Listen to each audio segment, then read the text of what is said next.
Resuming our series, I Am. You took a little break from that last week. My thanks to my good friend and our brother Jimmy Akers for coming.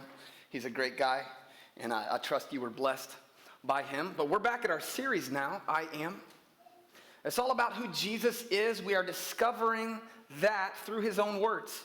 This is an autobiography of sorts. In a sequence of 7 statements written down by his disciple and friend John, Jesus tells us about himself. This is who I am.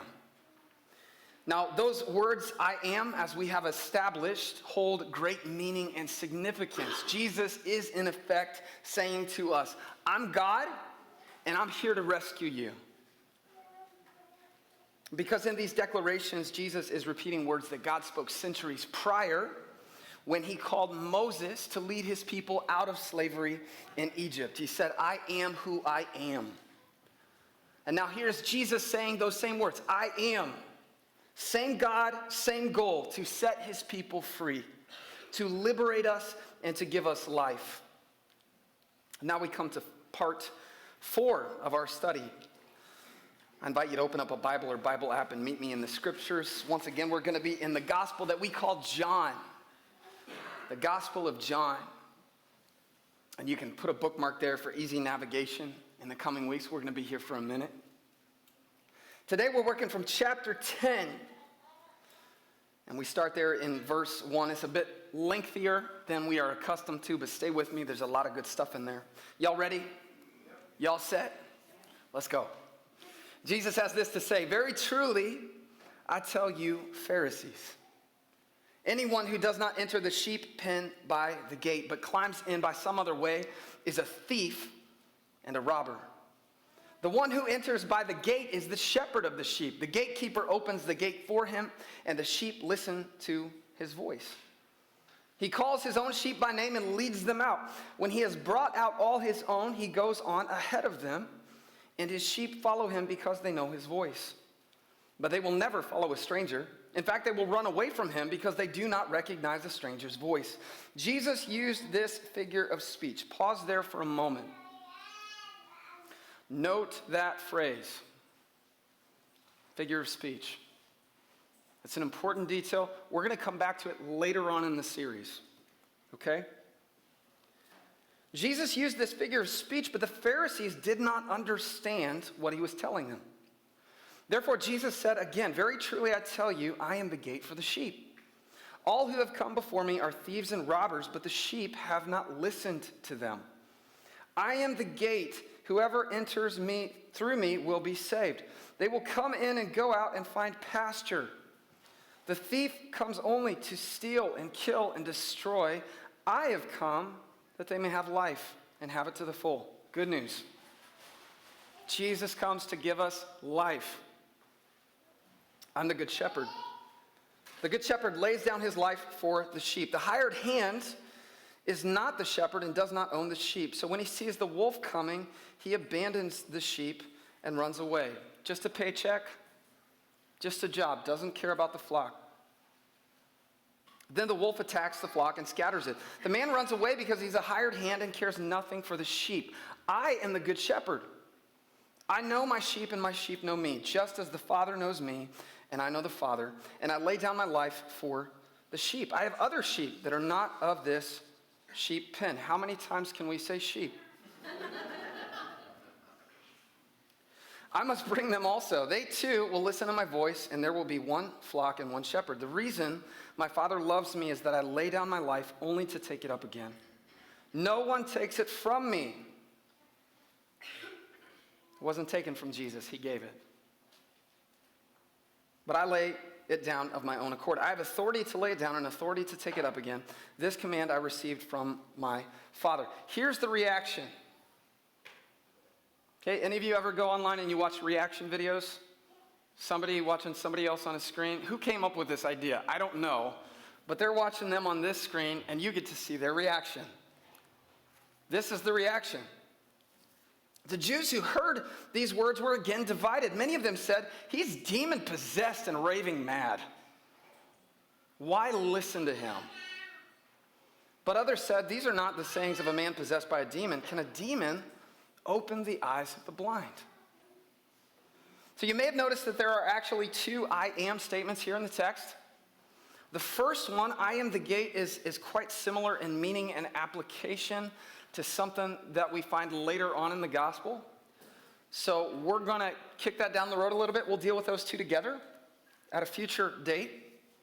At present, we're unpacking this one. I'm the good shepherd.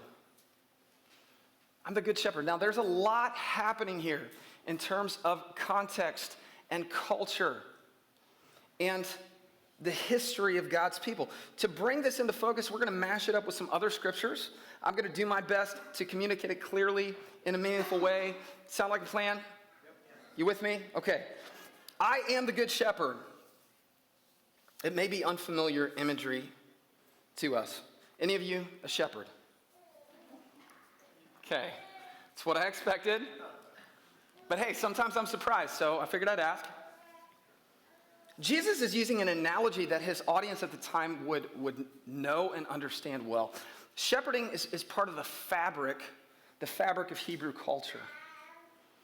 Okay, so he's using this metaphor that they understand to teach us some things about God's heart for his people, to teach us some things about our relationship with him. Namely, what is a shepherd like? What does a shepherd do? And those questions guide the conversation. Herein, we learn Jesus' motives, and we learn how those motives move him. Okay? His motives, how those move him. Let's start with motives. Here it is. Jesus wants the best for you. Jesus wants the best. I know that sounds obvious. I know we say it all the time. I know it seems simple, but we have to establish this, church, because sometimes, if we're honest, we can doubt this. Don't we? Circumstances, situations arise in our lives and call this into question. We may be inclined to think that my happiness does not matter to him. That he's indifferent to what I'm walking through, that he is somehow holding out on me. So I will say it again, Jesus wants the best for you. He does. In verse 10, he tells us very plainly what his intentions are. Jesus, why did you come here? What are you trying to accomplish? He says, I came to give you life to the full. Now, the Greek word there, to the full, is perissos. It's rooted in another Greek word, peri, from which we get our word perimeter. Perimeter. So think back to your grade school days, math class. Maybe you enjoyed that, maybe you didn't. That's the idea that's going on here, that all around, in every direction, everywhere you turn, is abundance, excess, more than enough. There's a perimeter of goodness, of life as God intended. That is Jesus' desire for you. Now, I have to share this because I found it humorous. In my preparation, I use a study Bible edited by a really smart guy named D.A. Carson. And it comments on this verse, and I quote, "Fat, contented, safe, flourishing sheep symbolize life at its best." When I think of the good life, that's not the image that comes to mind. Fat sheep, right? But there you have it, life goals. Okay? To use a phrase, God wants you to live your best life. Now here's the thing with that. God shows us what the best life is. He shows us how to get there, how to experience that. I remember reading something about this elsewhere. Maybe you've heard it before. Surely your goodness and love will follow me all the days of my life. Why is that? Because the Lord is my shepherd, and I have all that I need. I lack nothing. Jesus wants the best for you, friend. he wants the best for you. He's a shepherd, and a shepherd cares for the well-being of his flock. That's his motive. How does he accomplish that? First, Jesus mends. Jesus mends. So this conversation has a context. Just prior to speaking these words in John chapter 9, Jesus restores the sight of a man who was born blind. I would encourage you to go this week, read that passage. This will all make so much more sense. That's the reference to opening the blind eyes that we read together in that last verse. Now, this sort of thing was a considerable part of Jesus' ministry. This happened frequently. In fact, Matthew's gospel says that Jesus had compassion on the crowds because they were like sheep without a shepherd. They were lost. They were directionless. So what did he do? He taught them. He proclaimed the good news to them, and he healed them. Now, this particular healing happens on the Sabbath. The Sabbath is the Jewish day of rest and worship that is prescribed by the law. This is mandated. It's not optional. And that becomes a point of contention when some religious people hear about it. Instead of celebrating what happens, they get hung up on when it happens. Never mind that a life is restored. Never mind that they are witnesses to a living, breathing, now seeing miracle. Jesus, you healed on the Sabbath. That isn't resting. That doesn't fit our definition. Therefore, this is not good, and you are not of God. Really? Like, do you hear yourselves right now? What is this? You think that Jesus should have waited until tomorrow? Like, this guy, he's already suffered this long. What's another day? Really? Church, I want to say this because it needs to be said. When religion becomes more about rules and regulations and rituals than relationships, it has missed the point. It's missed the point. Reading that part about the thief coming to steal and kill and destroy, we generally take it as a reference to the devil. Right? The thief comes to do those things. And that certainly applies. But here's the thing. In the context, Jesus isn't talking about the devil. He's talking about false shepherds. He's talking about religious people. When religion cares more about policies than people, when it cares more about law than love, it isn't life-giving, it is lethal. Steal, kill, destroy. It will not replenish you, it will deplete you. It's missed the point, because if we don't have love, it's all for nothing. It's for nothing. Now, to be clear, I want to be very clear on this. This is not to say that it has to be one or the other. Okay, as if these two things, rules and relationships, those are mutually exclusive. I don't want you to think that. There are standards, biblical standards we uphold, God has given to us to uphold precisely for our benefit. Okay? We have to keep that in focus. But these Pharisees, they're so legalistic.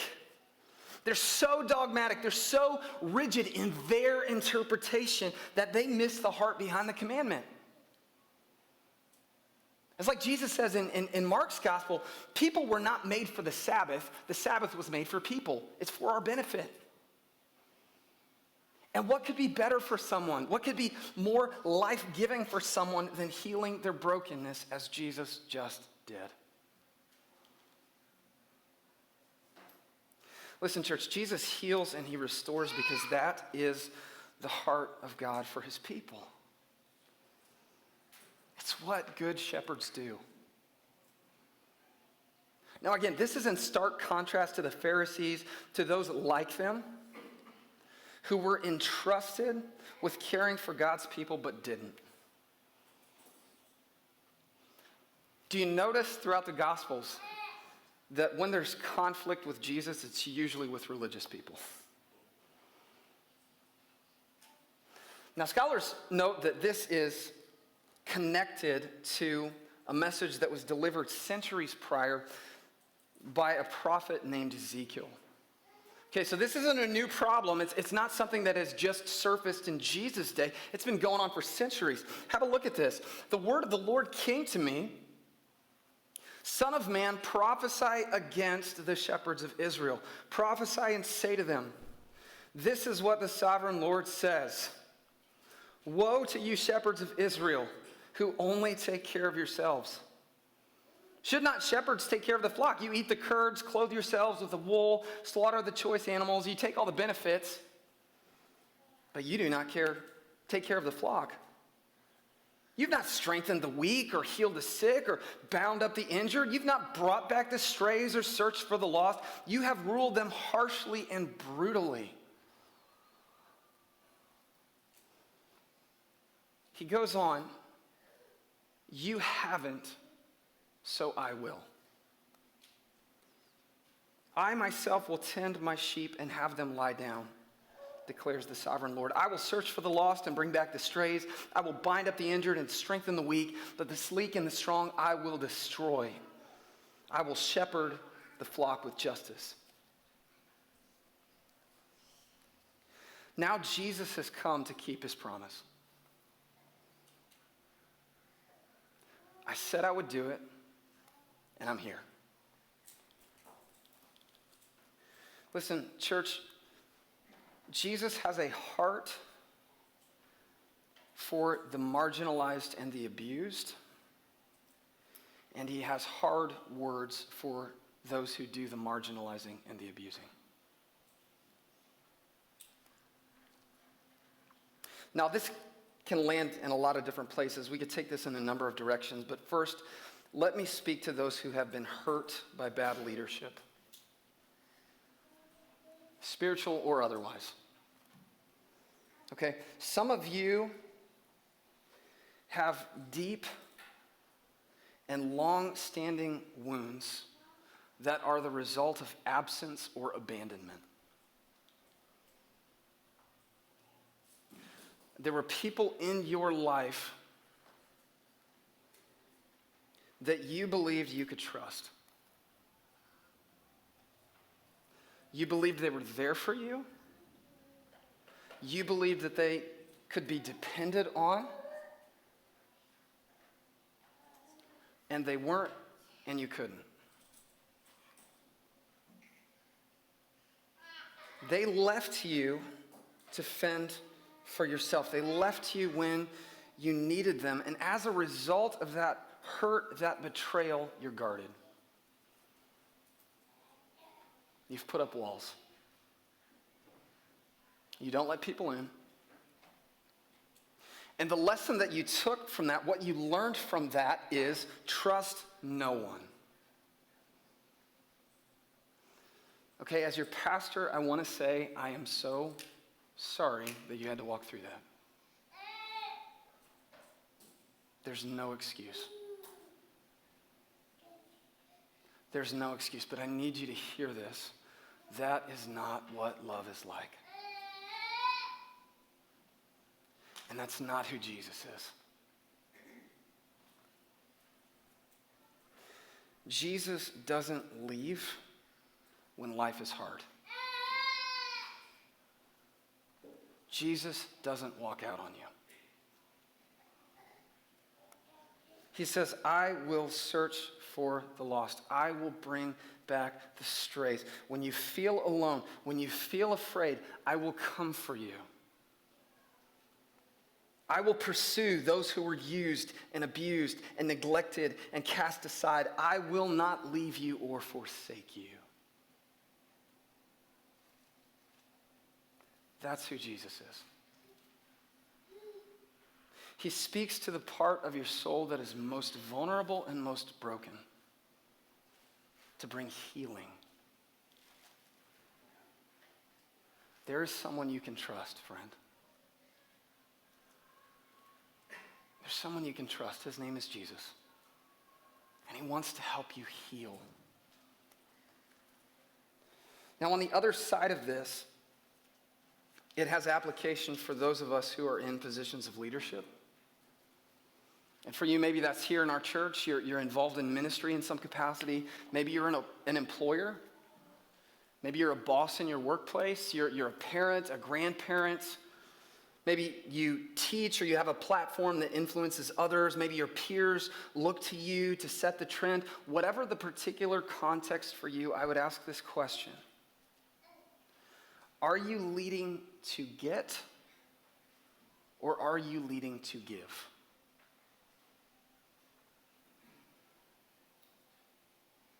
The Pharisees took to the detriment of other people. What can I get out of you? What can I extract from you? How can you benefit me? Jesus gives to the benefit of other people. And I would say this, true leadership, if you want to know the hallmark of true leadership, the sort that gives life and growth, that leads to thriving, the sort that does not leave a trail of brokenness in its wake, that sort of leadership serves. It isn't selfish. If you want a litmus test to know if someone is worth following, ask that question. Do they serve or are they selfish? And listen, to those of us in leadership, Jesus challenges us. He calls us to lead as he leads, to use our platform, to use our voice, to use our authority to heal and restore. So Jesus mends. Next up, Jesus tends. He says he leads his sheep out, that he goes ahead of them, and they find pasture. He tends by leading and feeding. Jesus knows what you need, and he knows how to get you to what you need.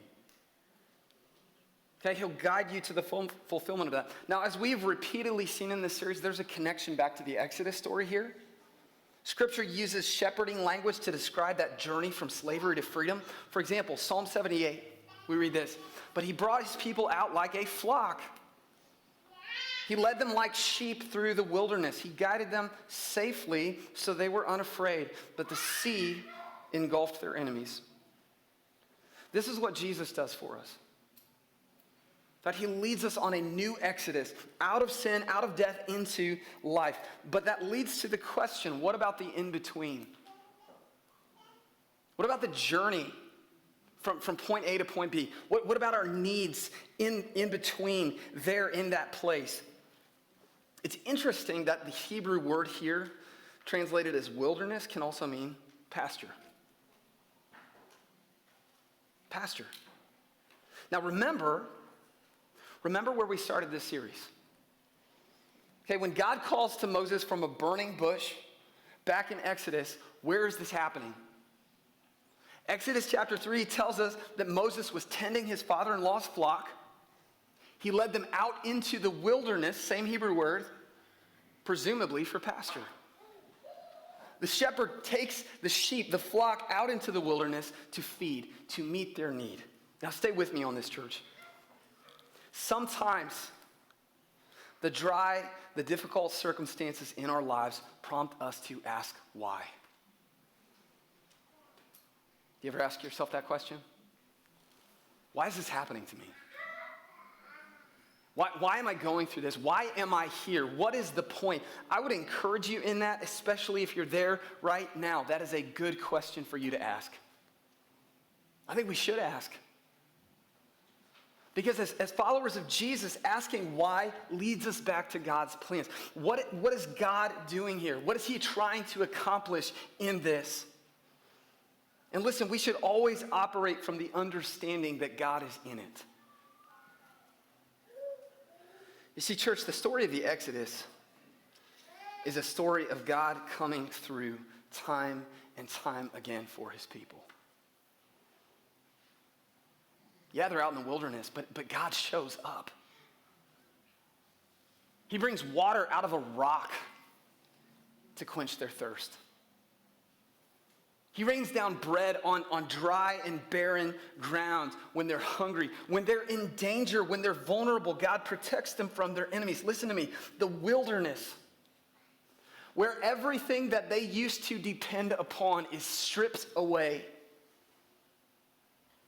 that wilderness is a lesson in trust. You can count on me to come through for you. I'll show up. I'll meet your need. I will shepherd you there. And this is our story, church. Jesus is a good shepherd. He leads us into the desert to develop our faith. He takes us deeper into need in order to feed us. So listen to me. If you're walking through something right now, rest assured that there is a what attached to your where. There's a what attached to your where. You're not there without purpose. God has reason. He has intention for you there. There is something of benefit for you there. So Jesus mends, Jesus tends, one more. Jesus defends.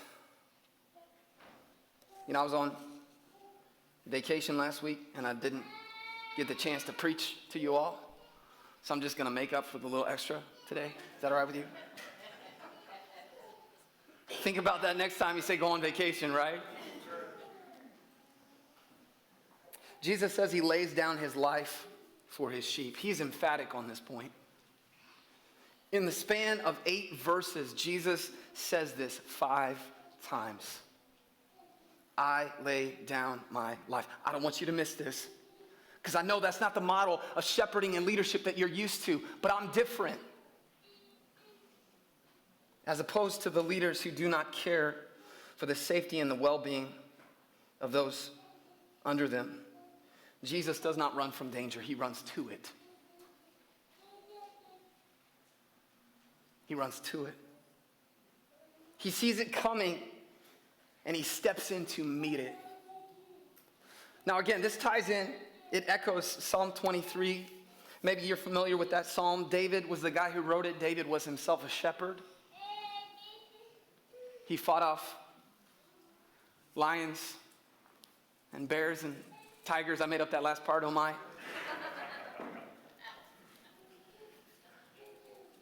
He knew what it was to be a good shepherd. He knew what that took. And he sums it up this way in verse 4. Even though I walk through the darkest valley, I will fear no evil. Why? For you are with me. Your rod and your staff, they comfort me. Let me give you a little translation on that last line for the Mercer and Jay Countyans and my shepherd's packing.